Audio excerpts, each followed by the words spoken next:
Frédéric Nious. Oui, merci Monsieur le Président. Tout d'abord, je voudrais corriger une petite erreur, chers collègues.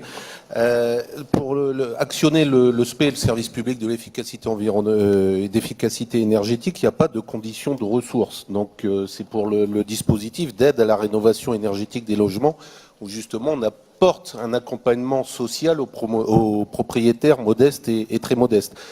Pour le SPE qui va être effectivement en remodelage, en remodélisation du fait qu'on arrive à la fin de l'expérimentation, j'insiste bien, il n'y a pas de condition de ressources. Je rappelle quand même que ça a des effets importants. On a rénové déjà pas loin de 1500 logements, donc 1500 familles qui sont sorties de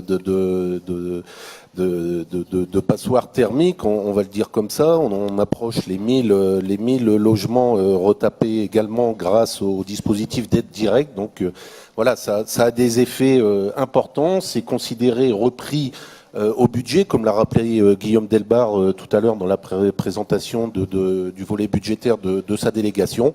Ça continuera et je vous invite justement à suivre ces éléments-là pour montrer qu'on s'adapte justement. Je rappelle aussi qu'il y a un autre élément de plus qui est l'apport de la région, la rénovation énergétique des logements dans les cités minières, puisqu'on a 30 millions d'euros au titre de l'ERBM qui viennent accompagner ce plan-là. Donc la région répond présent et continuera à le faire.